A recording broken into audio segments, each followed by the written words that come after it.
بسم اللہ الرحمن الرحیم۔ السلام علیکم۔ Islamic academy of communication arts کی طرف سے میں جواد عبدالمتین آپ کو commercial printing for graphic designers کے اس شارٹ کورس میں خوش آمدید کہتا ہوں۔ اگرچہ اس کورس کے نام سے ظاہر ہے کہ یہ کمرشل پرنٹنگ کے متعلق ہے اور گرافک ڈیزائنرز کے لیے بنایا گیا ہے،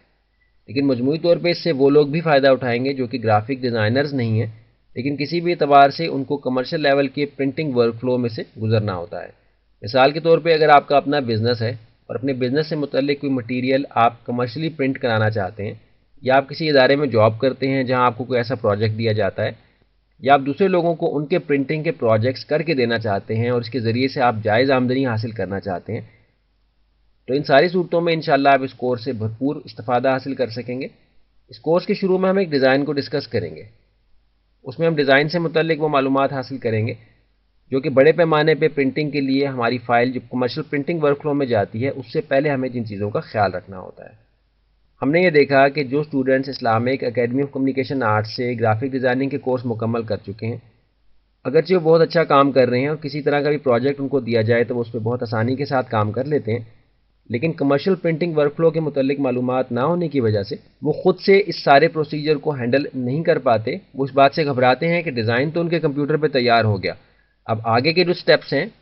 ان کی کیونکہ ان کو تربیت حاصل نہیں ہے اور اس ورک فلو کے متعلق ان کو معلومات نہیں ہے، تو وہ ڈرتے ہیں اس بات سے کہ ان سے کوئی غلطی نہ ہو جائے۔ اس کورس کو کرنے کے بعد انشاءاللہ سارے مراحل آپ کو معلوم ہو جائیں گے۔ یہاں ایک بات کا ذکر کر دینا مناسب معلوم ہو رہا ہے کہ آپ نے دیکھا کہ Islamic academy of communication arts کے اب تک کی جتنے بھی کورسز پچھلے 4 سال میں آپ کو دستیاب ہوئے، اس میں کہیں بھی کوئی ایسی تصویر استعمال نہیں کی گئی جس میں کہ کوئی شرعی ممانعت ہو۔ شرعی اعتبار سے کسی انسان، جانور یا کسی بھی اس طرح کی چیز کی تصویر استعمال کرنا ممنوع ہے، اور ہم نے یہ کوشش کی کہ ہم اپنے کسی بھی کورس میں کوئی بھی ایسی چیز استعمال نہ کریں جس میں کوئی بھی ایسی قباحت ہو۔ اور ہم یہ امید کرتے ہیں کہ اس اسکل کو سیکھنے کے بعد آپ جن پروجیکٹس پہ کام کریں گے ان میں آپ بھی اس بات کا خیال رکھیں گے، جیسا کہ ہم نے آپ کے سامنے ایک ایگزامپل سیٹ کی ہے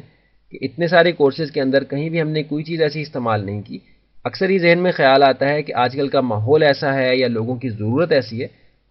تو اس بات کو ذہن میں رکھیں کہ جب بھی آپ نے کسی صحیح عمل کو کرنا ہوگا تو ضروری نہیں ہے کہ سارا ماحول اس کے موافق ہو۔ تو ہم امید کرتے ہیں کہ آپ اس ہنر کو سیکھنے کے بعد، اس اسکل کو سیکھنے کے بعد جن پروجیکٹس پہ کام کریں گے اس میں بھی آپ اس بات کا خیال رکھیں گے کہ جن پروجیکٹس پہ آپ کام کر رہے ہیں ان کا کسی بھی اعتبار سے آپ کی آخرت کے اوپر کوئی نیگیٹو ایفیکٹ نہ پڑے، کیونکہ ہم عموماً دیکھتے ہیں کہ پرنٹنگ کی اس انڈسٹری کے اندر اس بات کا خیال نہیں رکھا جاتا۔ تو اس بات کو ہمارے ذہن میں واضح ہونا چاہیے کہ ہر شخص کو اس کے اپنے عمل کا جواب دینا ہے۔ کسی دوسرے کے اوپر بلا وجہ اعتراض تو ہم نہیں کر سکتے، لیکن ہم خود سے اپنے عمل کو درست کر کے ایک اچھی اگزامپل ضرور قائم کر سکتے ہیں۔ اب اگلے لیسن میں ہم یہ دیکھیں گے کہ ہم نے اس کورس کو کس ترتیب سے کور کرنا ہے تاکہ ہم بغیر کسی کنفیوژن کے آسانی کے ساتھ اس کورس میں جو چیزیں سمجھائی جائیں ان کو اچھی طرح سے ذہن نشین کر سکیں اور ان سے آگے چل کے فائدہ حاصل کر سکیں۔